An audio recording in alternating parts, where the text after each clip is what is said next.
एक अवैध रूप से घुसपैठ हो रहा है। दूसरी बात, अगर घुसपैठ हो रहा है तो वो भारत के संसाधनों का उपयोग भी तो करे। आप ये डॉक्यूमेंट लाइए, आपका वोटर लिस्ट में नाम जुड़ जाएगा। अगर वो डॉक्यूमेंट ही फर्जी तरीके से बन जा रहा है तो जो लाभ हमारे देश के नागरिक को मिलना चाहिए वो दूसरे देश के नागरिक आके यहाँ पर उठा ले रहे हैं। कि क्या किया जाए, क्या एक्शन प्लान बनाया जाए कि अवैध घुसपैठ कम हो, नेपाल सीमा के साथ जो हम और नक्सलियों को एक टाइम पीरियड में खत्म करने का योजना केंद्र सरकार लाया। लगभग भारत के एरिया से नक्सली को खत्म कर दिया है। अब आवाज जनता की। नमस्कार, मैं हूं आशा राय और आप देख रहे हैं न्यूज पिया। आज केंद्रीय गृह मंत्री अमित शाह 3 दिवसीय बिहार दौरे पर आ रहे हैं। इस दौरान वो सीमांचल क्षेत्रों में सुरक्षा व्यवस्था, अवैध घुसपैठियों, भारत नेपाल सीमा पर बढ़ते तनाव का जायजा करेंगे, समीक्षा करेंगे और बैठकें करेंगे। अमित शाह का जो ये दौरा है यह बेहद ही महत्वपूर्ण माना जा रहा है, राजनीतिक दृष्टिकोण से भी और सुरक्षा मायनों से भी। ऐसे में बड़ा सवाल ये है कि अमित शाह के इस दौरे के बाद क्या सीमांचल क्षेत्रों की सुरक्षा जो है वो बढ़ेगी? क्या अवैध घुसपैठियों पर लगाम जो है लगेगा? आखिर किस बड़े एक्शन मोड में अमित शाह जो है वो बिहार आ रहे हैं? इस तमाम मुद्दे पर हमारे साथ बातचीत के लिए सीनियर जर्नलिस्ट अमित कुमार जी मौजूद है। आइए हम उनसे बातचीत करते हैं। सर, पहले तो बहुत बहुत शुक्रिया हमारे साथ स्टूडियो मौजूद रहने के लिए। सर, सीमांचल क्षेत्रों में अवैध घुसपैठ जो है कितनी बड़ी समस्या जो है बन चुकी है, जिसके लिए अमित शाह खुद कमान संभालने बिहार आ रहे हैं? देखिए, सीमांचल क्षेत्र जो है जो नेपाल और बांग्लादेश के सीमा से सटा हुआ है, पश्चिम बंगाल की सीमा से भी सटा हुआ जो क्षेत्र है, उस क्षेत्र में हाल के दिनों में डेमोग्राफी जो है बहुत तेजी से चेंज हुआ है।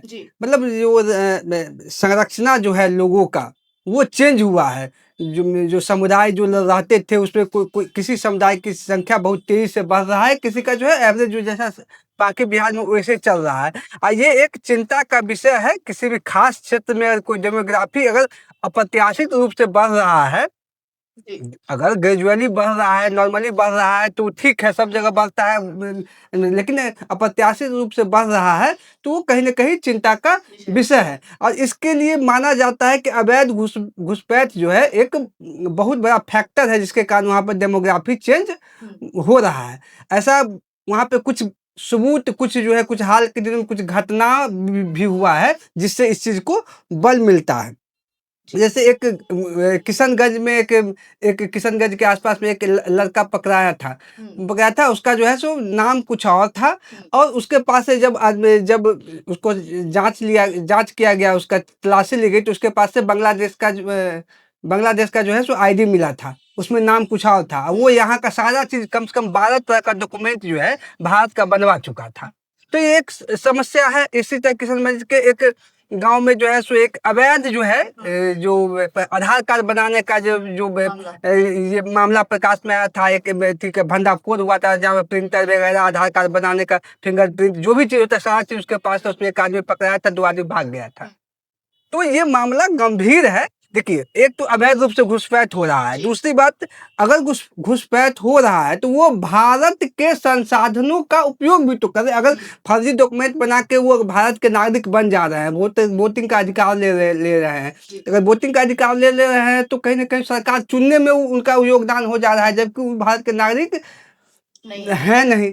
अगर वो योजनाओं का लाभ ले रहे हैं तो जो लाभ हमारे देश के नागरिक को मिलना चाहिए वो दूसरे देश के नागरिक आके यहाँ पर उठा ले रहे हैं। तो कहीं ना कहीं हमारे देश के लोगों की हकमारी हो रही है। तो ये एक समस्या है और इस समस्या का समाधान होना चाहिए। सर, इस दौरे पर केंद्रीय गृह मंत्री अमित शाह का पूरा फोकस जो किन जिलों पर रहने वाला है? देखिए, सीमांचल के 3 जिलों का दौरा है, 3 दिन का दौरा है। आज शाम 4 बजे वो पूर्णिया आएंगे। उसके बाद किशनगंज में शाम 5 से 7 बजे के बीच अधिकारियों के साथ बैठक करेंगे, जिसमें जो है सुरक्षा के लिए अधिकारी, विकास योजनाओं का और जो सीमा सुरक्षा में जुड़े हुए लोग हैं उनके साथ, जिला के जो पदाधिकारी है उनके साथ बैठक करेंगे और समीक्षा करेंगे कि किस तरह का सुरक्षा व्यवस्था यहाँ पर है, किस तरह का कहाँ दिक्कत है, किस चीज को ठीक करने की जरूरत है, क्या एक्शन प्लान लिया जाए। अधिकारियों से फीडबैक लेंगे ताकि इस एरिया में जो है जो डेमोग्राफी चेंज हो रहा है या सुरक्षा का जो मामला है, भारत नेपाल के बीच जो है सो तनाव जो हो जाता है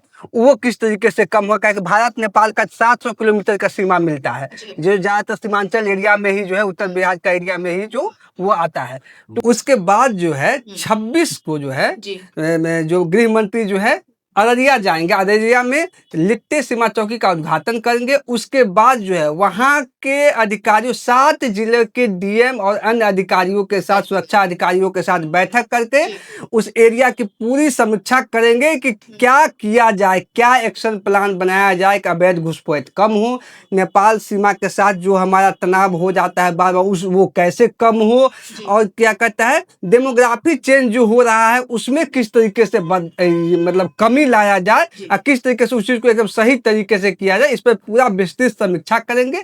उसके बाद 27 को जो है पूर्णिया में उनका इसी तरह का कार्यक्रम है, पूर्णिया में बैठक करेंगे और इस दौरान में वाइब्रेंट विलेज कार्यक्रम में भी वो शामिल होंगे और इस तरीके की ये योजना है उनका। सर, आपने एक्शन की बात की, तो इस अमित शाह का पूरा प्लान क्या है, क्या कुछ एक्शन वो नजर आ सकते हैं लेते हुए? देखिए, सीमा, जब भी सीमा का जो भी एरिया होता है वो बहुत संवेदनशील एरिया होता है, वहाँ जो है सो घुसपैठ का समस्या जो है संभावना बनी रहती है। हालांकि सुरक्षा बल वहाँ होते हैं लेकिन कोई न कोई रास्ता जो घुसपैठ करने वाले हो जाते हैं। खास कर नेपाल सीमा को इसलिए ज़्यादा फोकस किया जा रहा है, साथ में नेपाल सीमा की बात की जा रही है कि ज़्यादातर घुसपैठ का मामला जो आता है उसमें क्या होता है कि नेपाल के रास्ते लोग भारत में घुसते हैं। नेपाल भारत का में जो आना जाना आसान है, लोग आ जा सकते हैं, उसके लिए कोई पासपोर्ट का जरूरत नहीं है। तो इस तरह से क्या आना जा सकता है, तो जो नेपाल सीमा से घुसपैठ होता है उसके बाद बहुत सारे आतंकी घटना का आप अगर इतिहास देखेंगे तो पता चलेगा कि नेपाल के रास्ते भारत में प्रवेश किया था, उसके बाद जो है वो देश के अन्य जगहों पर जाके इस तरह की घटना को अंजाम दिया। तो इसीलिए ये महत्वपूर्ण है और सरकार का प्रयास होगा। अब क्या एक्शन होगा ये बैठक के बाद सरकार निर्णय लेगी कि क्या करना है। अब कर रही है सरकार कि वहाँ पे एसएसबी कैंप की स्थापना की बात हुई है, सेना का जो है सो कैंप बनाने की बात हो रही है किशनगंज में, कई सारे निर्णय लिए गए हैं। जो वहाँ पे सीआरपीएफ का भी कैंप ये बनाने की बात वहाँ पे हो रही है। तो सारी चीज़ें करके वहाँ के सुरक्षा को मजबूत करना, जो अवैध घुसपैठ है और सीमा घुसपैठ है उसको रोकना सरकार का मकसद होगा। जी सर, उनका यह दौरा सिर्फ सीमा सुरक्षा है या इसको कुछ राजनीतिक दृष्टिकोण से देखा जाए, राजनीतिक मायने निकाले जाए? सरकार का तो कहना है कि सीमा सुरक्षा का मामला है। जब बिहार विधानसभा का चुनाव था, अभी बिहार में तो चुनाव है नहीं, लेकिन बिहार विधानसभा का चुनाव था, उस समय भी अमित शाह जो घुसपैठ के मामला पर बात करते थे कि घुसपैठ जो है और डेमोग्राफी चेंज जो सीमांचल एरिया में हुआ है उस पर जो है गंभीर रूप से वो बात करते हुए नजर आए थे। दूसरी चीज, अगर कुछ दिन पहले से अगर सरकार की कार्यशैली पर अगर ध्यान देंगे तो जिस तरीके से एक्शन प्लान बना के पहले रिसर्च किया गया, एक्शन प्लान बनाया गया और नक्सलियों को एक टाइम पीरियड में खत्म करने का योजना केंद्र सरकार लाया। लगभग भारत के एरिया से नक्सली को खत्म कर दिया है। अब कुछ ही जगहों पर, कुछ जिलों में ही सीमित रह गया है नक्सली। तो उसी तरीके से हो सकता है इतना रिव्यू मीटिंग ये सब करने के बाद अमित शाह एक प्लान तैयार करेंगे कि किस तरीके से अवैध घुसपैठ को आने वाले दिनों में एकदम से बंद कर दिया जाए। लेकिन जहां तक बात है राजनीतिक मायने का, तो इसको इससे जोड़ के विपक्ष के लोग जरूर देख रहे हैं कि पश्चिम बंगाल में चुनाव हो रहा है, इसलिए अवैध घुसपैठ और ये डेमोग्राफी चेंज की बात बीजेपी ऐसे ही करती है। जब चुनाव कहीं आसपास में होता है तो इस तरह की बातें करती है, कि विपक्ष का कहना है। लेकिन हो सकता है सरकार का इसमें नेक मकसद हो सकता है क्या होना भी चाहिए कि अवैध घुसपैठ क्यों होगा, अगर हो रहा है तो, नहीं हो रहा है तो अच्छी बात है, अगर हो रहा है तो नहीं होना चाहिए, इस पर सरकार को एक्शन लेना ही चाहिए।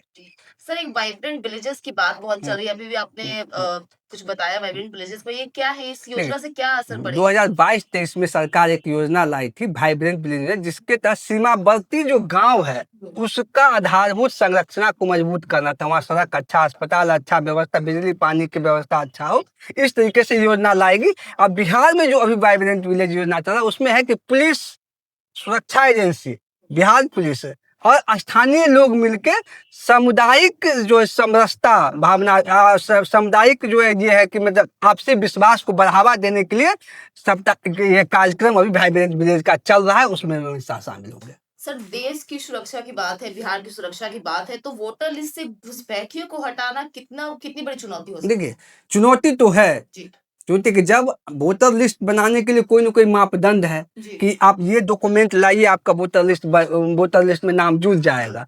अगर वो डॉक्यूमेंट ही फर्जी तरीके से बन जा रहा है, अगर आधार कार्ड से से अगर वोटर लिस्ट में नाम जुड़ रहा है, आधार कार्ड फर्जी तरीके से बन जा रहा है, राशन कार्ड से वोटर लिस्ट में नाम जुड़ रहा है, राशन कार्ड फर्जी तरीके से बन जा रहा है, तो चुनाव आयोग या कोई भी संस्था जो संवैधानिक संस्था है, उसके लिए ज़्यादा मुश्किल है कि जब वो चेक करेगा आधार कार्ड, वो चेक करेगा राशन कार्ड इसके पास है कि नहीं। अगर राशन कार्ड आधार कार्ड है, इसके आधार पर अगर ये हो रहा है, नाम जुड़ रहा है, तो हटाना थोड़ा मुश्किल है। लेकिन अगर समग्र रूप से अन्य एजेंसियां साथ में मिल के काम करें, जो प्रशासन की एजेंसी है, लोकल जो एडमिनिस्ट्रेशन है, और जो पंचायत लेवल पर जो मुखिया सरपंच चुने जाते हैं, वो प्रशासन, चुनाव आयोग, तीनों मिल के अगर ये सारे चीज सब लोग मिल के अगर काम करेंगे तो इससे निपटा जा सकता है। जी सर, बहुत बहुत शुक्रिया इस तमाम जानकारी के लिए। तो साफ है, अमित शाह का यह दौरा सिर्फ औपचारिक कार्यक्रम नहीं बल्कि देश की सुरक्षा, बिहार की सुरक्षा, अवैध घुसपैठियों पर लगाम लगाने की तैयारी है। ऐसे में आने वाले दिनों में देखना होगा कि अमित शाह इस दौरे के बाद जब जाते हैं तो क्या ठोस कार्रवाई जो है वो नजर आती है। फिलहाल तो इस विश्लेषण में इतना ही। ऐसी तमाम बड़ी खबरों के लिए आप देखते रहिए न्यूज़ पीआर।